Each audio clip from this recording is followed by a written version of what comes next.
शक्ति जी, माता जी हरिद्वार से।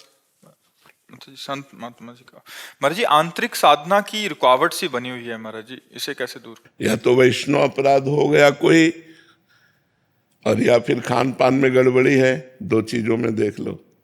नहीं, आंतरिक साधना में कोई फर्क नहीं पड़ता बाहरी व्यवहार से।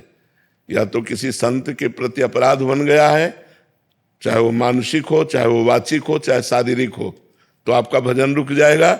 या अशुद्ध भोजन हो गया तो भजन में गड़बड़ी हो जाएगी। अन्यथा भजन आंतरिक चलता रहता है, क्रियाएं भले सांसारिक हों, उनमें कोई परिवर्तन नहीं होता। आप हमारी बात समझ रहे हैं? आप किसी वैष्णव के प्रति, अगर संत के प्रति लघुभाव हो जाएगा तो हमारे भजन में रुकावट आ जाएगी। इसलिए हम मन से पूरे विश्व के जाने अनजाने में किसी संत से हमारा अपराध बनाओ तो हमें क्षमा मांगनी चाहिए कि हे संत भगवान, जो हमारे जाने अनजाने में गलती बन जाए उसे क्षमा करो, तो भजन फिर चलने लगेगा और भोजन पवित्र होना चाहिए। आश्रम में लहसुन प्याज नहीं चलता। हाँ ठीक है, लहसुन प्याज ही केवल भोजन का दोष नहीं है, भोजन का दोष धन भी है। किस धन से भोजन आया है, जिस धन से भोजन आया है उसका प्रभाव हमारे ऊपर पड़ेगा। भले वो सात्विक मूंग की दाल और रोटी हो, लेकिन वो धन अशुद्ध प्रकृति से कमाया गया है, पाप कर्म से कमाया गया है और मुझे दिया गया है, तो मेरी बुद्धि पर उसका फर्क पड़ जाएगा, उसको बुद्धि भ्रष्ट हो जाएगी। भीष्म पितामह जी, द्रौपदी जी, युधिष्ठिर जी और सब है सैया पर पड़े हुए हैं, जो बाणों की सैया पर। तो उनसे प्रश्न युधिष्ठिर जी कर रहे हैं, तो सटीक उत्तर दे रहे, तो द्रौपदी जी हंस पड़े। तो भीष्म जी ने कहा, बेटा हंसे क्यों, उपदेश कोई हंसने वाला तो है नहीं।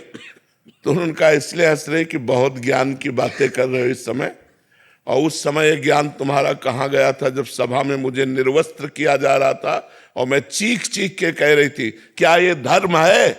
तो आप जैसे धर्मात्मा पुरुष की बोलती बंद थी, क्यों नहीं बोले उस समय, और इस समय आप बोले हो। तब भीष्म जी मुस्कुरा दिए और बोले, बेटा उस समय पापी दुर्योधन का अन्न खा रहा था, 6 महीना बाणों की सैया पर पड़ा, सारा रक्त निकल गया और भीषण कष्ट से, तो वो पाप नष्ट हो गया। अब मेरी बुद्धि पवित्र है, अब जो पूछोगे बिल्कुल धर्म संज्ञक उत्तर होगा। उस समय मैं नहीं बोल पाया क्योंकि पापी दुर्योधन का अन्न खाए हुए थे। अन्न का बड़ा प्रभाव होता है जी किसी ऐसे व्यक्ति का धन अगर आश्रम में भी आ जाता है तो जो मतलब गलत तरीके से है बट वो दे रहा है, तो उसका भी प्रभाव पड़ेगा। हम तो मतलब इतना तक महापुरुषों से सुने हुए हैं कि एक बार एक संतों की मंडली ग्राम से निकली, तो एक धनी मानी ने निमंत्रण दिया, सब संतों ने प्रसाद पाया और सुबह एक दूसरे की तरफ देखते हुए कहा कि आज तो हमारा संयम नष्ट हो गया। दूसरे ने कहा हमारा भी नष्ट हो गया, तीसरे ने कहा हमारा भी नष्ट हो गया। तो जो मुखिया थे उस संत मंडली के, उन्होंने कहा ऐसा कैसे हो सकता है, अन्न दोष से हो सकता है।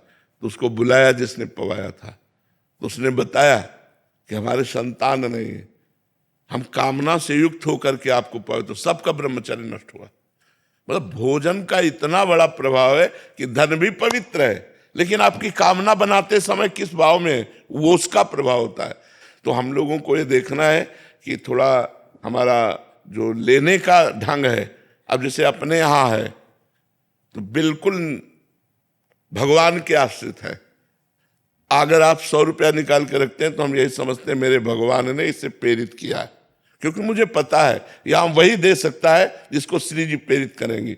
तो ये उनके मेहनत की कमाई है। वो 100 रुपया की दाल आएगी ना, और जब रोटी पाएंगे तो भजन होगा। लेकिन 1 करोड़ का जब व्यवस्था होगी तो भजन नहीं होगा, वापस में राग द्वेष ईर्ष्या काम क्रोध ये विकार होंगे। तो भोजन का प्रभाव हमारे ऊपर बहुत, वैसे भी कहावत है जैसा खाओ अन्न वैसा बने मन।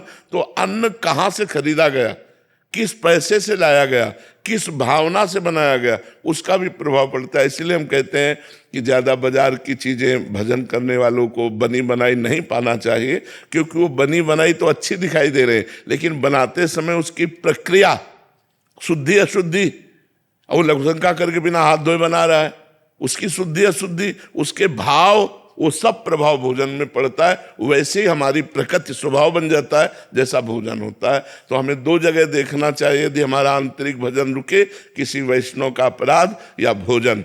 भोजन शुद्ध और समस्त वैष्णव के प्रति नमन बुद्धि, तो खूब भजन डट के होगा।